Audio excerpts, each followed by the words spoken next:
Bun găsit la o ediție specială a interviurilor telejurnalului cu un invitat special, premierul francez Jean-Marc Ayrault. Sunt Roxana Zanfirescu și împreună cu jurnalistul Luca Niculescu vom încerca să descifrăm semnificațiile vizitei premierului francez la București, dar mai ales perspectivele concrete ale relațiilor româno-franceze. Vous venez d'achever une visite de 48 heures, on peut dire de 2 jours en Roumanie, où l'on a parlé économie, politique, société, francophonie. S'il fallait choisir un moment, quel serait le moment le plus important de cette visite? Mais tout est important.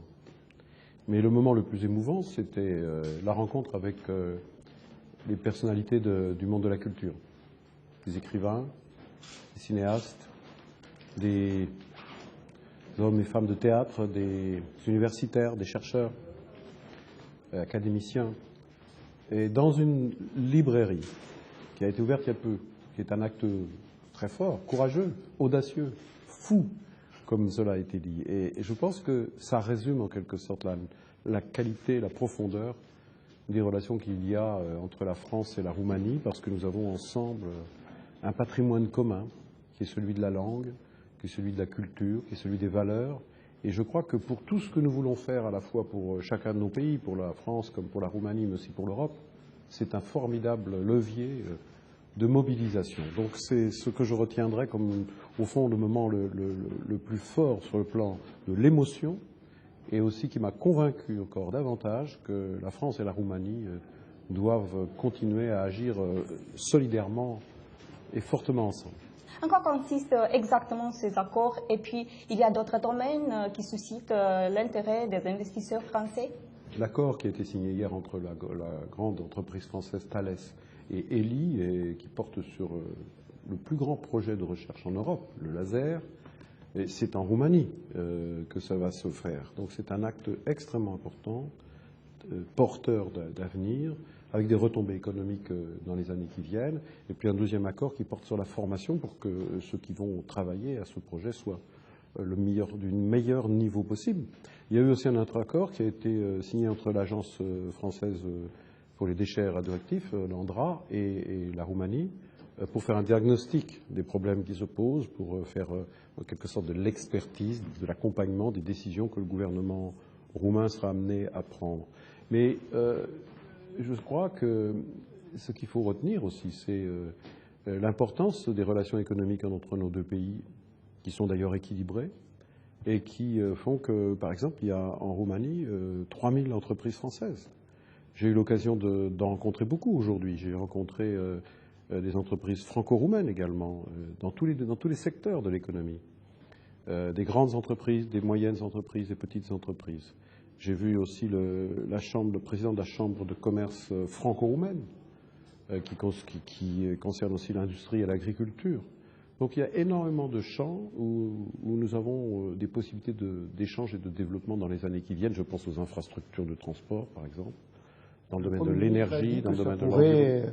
Qu'il pourrait y avoir une bonne nouvelle pour une boîte française d'ici la fin de l'année. Oui, je crois. Et il faut laisser les négociations se faire, hein. Il y a un certain nombre de règles du jeu qu'il faut absolument respecter, mais moi je suis confiant.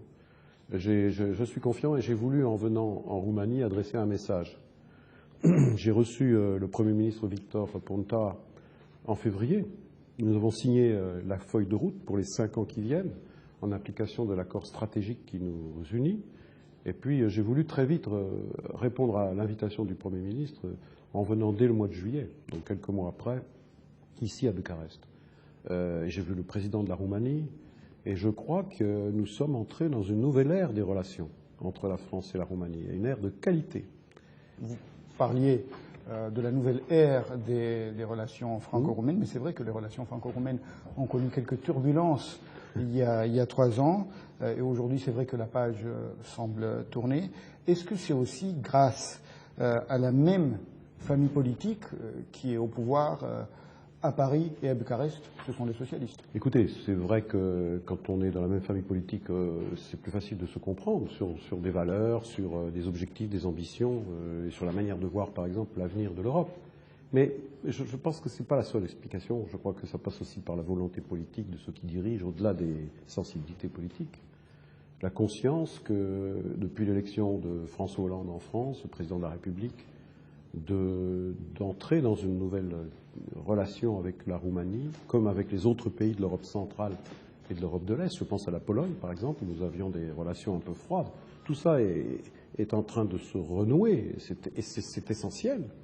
Et puis il y a la volonté du gouvernement roumain, le Premier ministre roumain, pour aller dans la même direction. Donc ça va bien au-delà des sensibilités politiques, parce que chacun a conscience que la responsabilité qui est la nôtre de défendre les intérêts de chacun de nos pays passe par une coopération étroite entre la France et la Roumanie. Vous avez parlé d'une adhésion de la Roumanie à Schengen en 2 étapes, mais concrètement, la date d'avril 2014 vous semble envisageable? Écoutez, il est difficile de prononcer, de donner une date, puisque vous savez que c'est une décision qui doit être prise à l'unanimité des membres de l'Union européenne. Mais les discussions sont bien avancées. La France a toujours été attentive aux souhaits de la Roumanie et du gouvernement roumain pour adhérer à l'espace Schengen. Mais comme vous le savez, l'espace Schengen, c'est des droits et des devoirs, des obligations. Et donc, si on veut avancer et non pas attendre toujours une étape suivante, il faut avancer de façon pragmatique. C'est pour ça que la proposition de la France était que rapidement on puisse permettre cette ouverture des frontières au niveau aérien. Ça veut dire dans les mois qui viennent. D'ici la fin de l'année? Je le souhaite, puisque tout est prêt. La Roumanie s'est préparée. Après, évidemment, pour tout le reste, il y a encore des chantiers. Puisque, comme je vous disais, droits et devoirs, obligation pour chacun des États qui sont membres de l'espace Schengen, c'est d'assurer la sécurité aux frontières. Pour que l'objectif de cette zone soit aussi atteint sur le plan de la sécurité collective, de la lutte contre la criminalité, contre la corruption. Donc il faut aussi laisser le temps à chaque État de s'organiser. C'est ce qui est en train de se faire, je peux le constater, c'est une bonne chose, mais il y a encore quelques étapes à franchir. Alors si on peut faire un premier pas, ça sera un signe fort qui sera donné, et un signe fort de confiance à la Roumanie, ce que la France souhaite. Quels sont donc les critères exacts selon lesquels vous allez décider si oui ou non la Roumanie va... Je vais vous répondre. Oui, mais vous parliez de quelques étapes qu'il faut encore franchir. C'est l'étape de la garantie qui sera donnée par l'État roumain, ou d'autres pays d'ailleurs candidats, comme la Bulgarie, à ce que les frontières de l'Union soient pleinement sécurisées, que la lutte contre la corruption, contre la criminalité soit renforcée. Donc tout ça, ça fait partie des obligations que chaque État adhérent à Schengen s'engage à respecter. Donc il y a encore du travail à faire, le gouvernement roumain en convient, mais je pense que si on veut avancer, il faut aussi que les Roumains, dans leur ensemble, la population roumaine, la nation roumaine, est un signe de l'Europe. Et c'est pour ça que le premier signe pourrait être cette ouverture au niveau des frontières aériennes, puisque là, je le répète encore, par rapport à votre seconde question, que la Roumanie a fait un très gros effort qui doit être salué.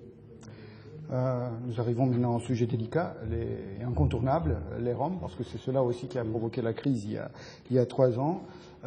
Vous avez entendu le Premier ministre roumain dire ici à Bucarest que la solution à moyen et à long terme, c'est l'insertion des Roms ici en Roumanie, mais à court terme? Mais écoutez, c'est déjà un acte politique très courageux de dire ça.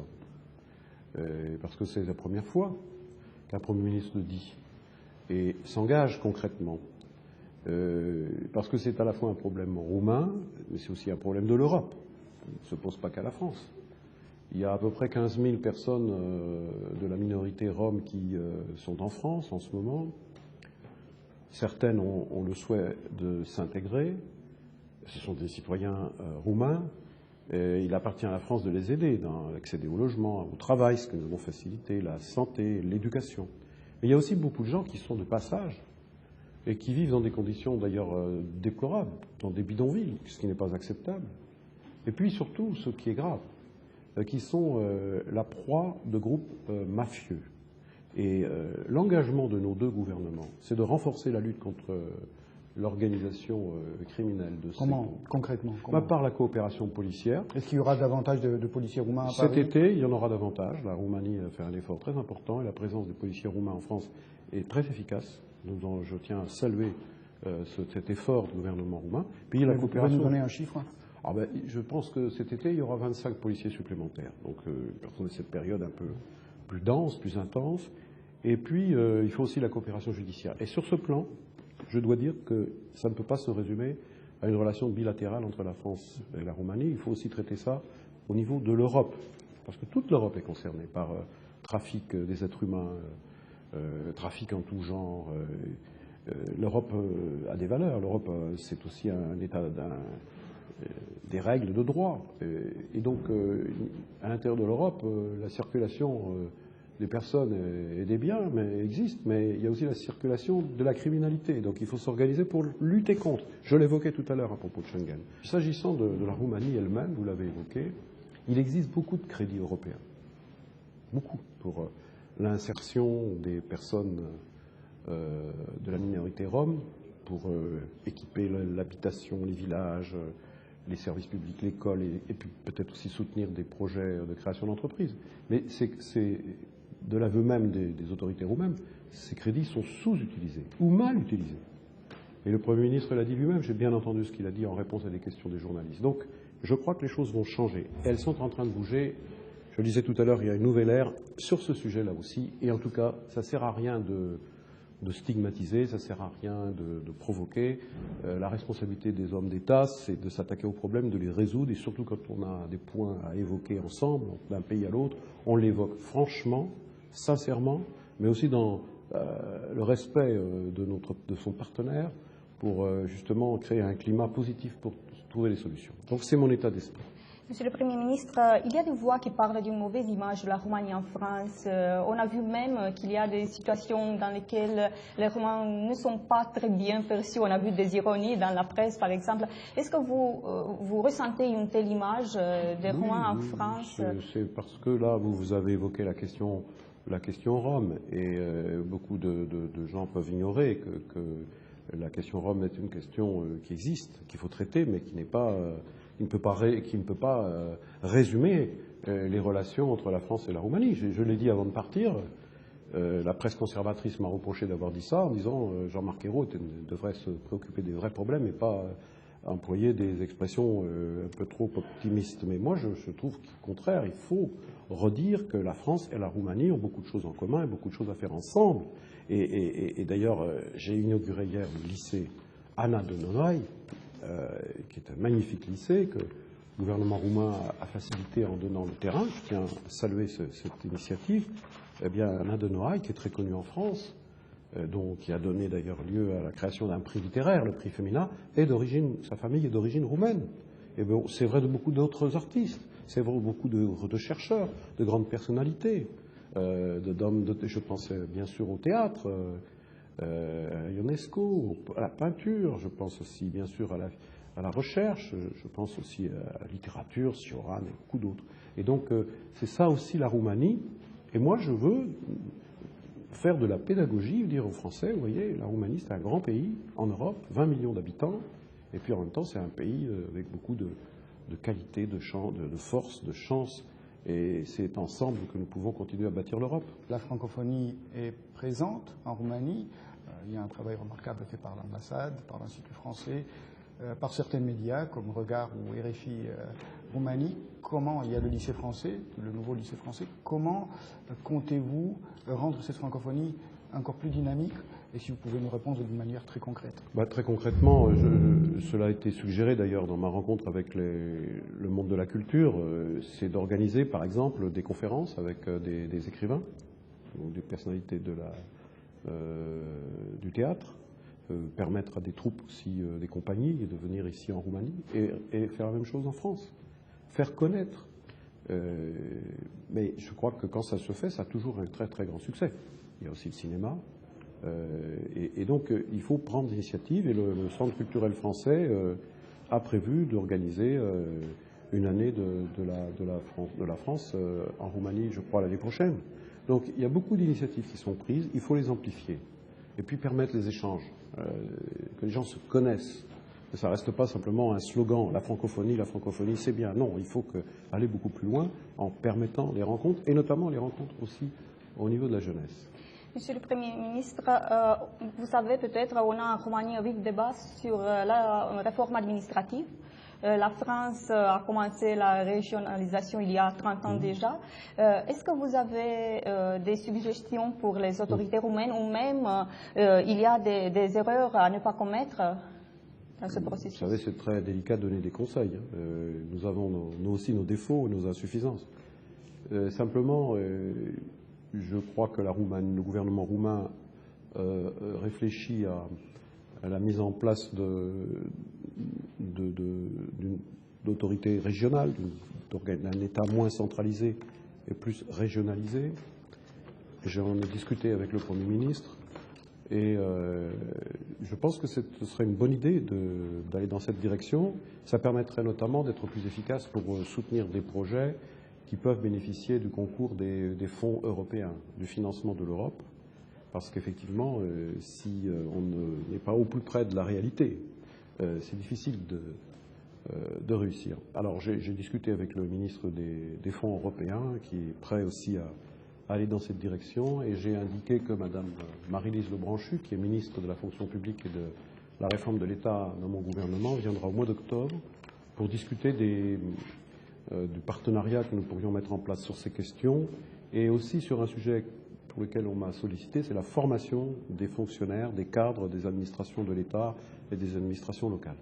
Bien entendu, j'ai répondu favorablement. Monsieur le Premier ministre, on vous remercie pour cette interview. Merci pour votre invitation. Merci d'avoir accepté cet entretien.